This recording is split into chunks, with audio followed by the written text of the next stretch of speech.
Hi friends, இது ஜெசி rice. எனக்கு தெரிஞ்ச ஒரு ப்ரொஃபஸர் இருக்காங்க. அந்த லேடி வந்து ரொம்ப ஸ்ட்ரிக்டாக இருப்பாங்க. அவங்களுக்கு 2 பசங்க. அவங்க ஹஸ்பண்ட் வந்து நார்த்தில் வேலை செஞ்சாங்க. ஆகையினால 2 பசங்களையும் இவங்க வேலைக்கு போய்க்கிட்டே பிள்ளைங்கள வளர்க்க வேண்டியது இருந்தது. மாமனார், மாமியார்லாம் பக்கத்தில் இல்லை. அப்போது அவங்க ரொம்ப டிசிப்ளின்டாக இருப்பாங்க. அந்த பிள்ளைகளை வளர்க்குறதுல நிறைய ரெஸ்ட்ரிக்ஷன்ஸ் வச்சுருந்தாங்க. அடிக்கடி அந்த பிள்ளைங்க என்கிட்ட சொல்லுவாங்க, எங்கள் அம்மா ஹிட்லர் மாதிரி அப்படின்னு சொல்லுவாங்க. இதில் என்ன அவங்களுக்கு என்ன ப்ராப்ளம்னா, அவங்க பிள்ளைகள் என்ன கேட்டாலும் அவங்க வாங்கி தர மாட்டாங்க. யோசிப்பாங்க. அது தேவையா அப்படின்னு யோசிப்பாங்க. கண்டிப்பாக வேணுமா அப்படின்னு யோசிப்பாங்க. அதே மாதிரி அவங்க சொல்கிற எல்லா விஷயத்தையும் அவங்க ஒத்துக்க மாட்டாங்க. நிறைய விஷயங்களை அவங்க யோசித்து செய்வாங்க.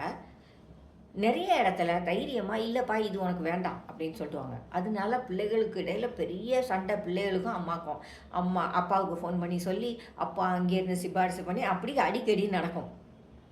அப்போ நான் அவங்ககிட்ட கேட்டேன், சின்ன பசங்க தானே கொடுத்துட வேண்டியதானே அப்படின்னு. அப்போ அவங்க சொன்னாங்க, எல்லாத்தையும் கொடுத்துக்கிட்டே இருந்தோம்னா அவங்களுக்கு கிடைக்கிற பொருளுடைய வேல்யூ தெரியாது. 1. 2வது, நோன்னு சொல்ல வேண்டிய இடத்துல நான் நோன்னு தான் சொல்லணும். அதுக்கு நான் படிச்சுக்கணும். ஏன்னா என் பிள்ளைங்க தானே, அவங்களுக்கு கொடுத்தா என்ன தப்பு அப்படின்னு நினச்சி எஸ்ன்னு சொல்ல படித்தேன்னா அதுக்கப்புறம் அவங்க எல்லாத்தையும் எஸ்ன்னு தான் எதிர்பார்ப்பாங்க. நோங்கிற வார்த்தைக்கு அவங்க பழக்க மாட்டாங்க அப்படின்னு சொன்னாங்க. ஆகையினால அவங்க எப்போவுமே எதையாவது கேட்க போகிறாங்க அப்படின்னா பசங்க உடனே உஷாராயிடுவாங்க. டேய் அம்மா வந்து நோன்னு சொல்லிட்டான், இப்படி ஆகிடும், அதனால் அதுக்கும் நம்ம ரெடி ஆகிடும் அப்படின்னு பசங்க சொல்லுவாங்க.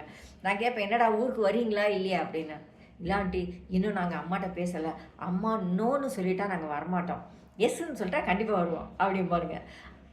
நம்ம லைஃப்லையும் நமக்கு நோ சொல்ல வேண்டிய இடத்துல நோ சொல்ல தெரியணும். நிறைய இடங்களில் நோ சொல்கிறதுக்கு ஹெசிடேட் பண்ணிவிட்டு அல்லது அதை ஒரு ஒரு ப்ரெஸ்டீஜ் ப்ராப்ளம் ஆச்சா, நோன்னு இல்லை, முடியாது, தரமாட்டேன்னு சொல்லிட்டாக்க நம்மளை தப்பாக நினச்சிக்குவாங்க. நம்மளை வந்து அண்டர் எஸ்டிமேட் பண்ணுவாங்க. நம்மளை வந்து இதாக எடுத்துருவாங்க. இவங்களுக்கு அதெல்லாம் முடியாது, இவங்களுக்கு அதிலெல்லாம் இன்ட்ரெஸ்ட் கிடையாதுன்னு சொல்லுவாங்க.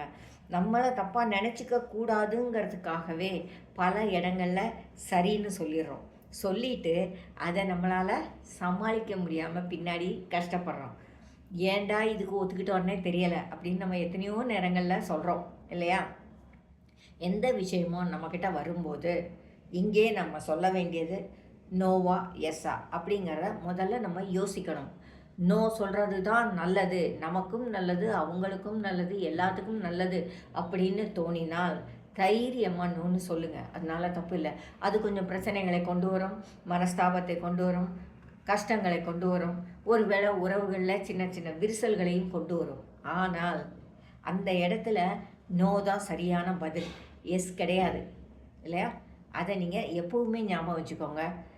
நோன்னு சொல்ல வேண்டிய இடத்துல இல்லை, என்னால் இது முடியாது, எனக்கு இது தேவையில்லை, எனக்கு இது வேண்டாம், நான் இதை செய்ய மாட்டேன், நான் இங்கே வரமாட்டேன் அப்படின்னு சொல்கிறது தப்பு இல்லை. அதுதான் சரியான பதிலுங்கிறத ஞாபகம் வச்சுக்கோங்க. அதை தைரியமாக சொல்லுங்கள். அது உங்களுக்கும் எதிராளிக்கும் நன்மையை தான் கொண்டு வரும், தீமையை கொண்டு வராது.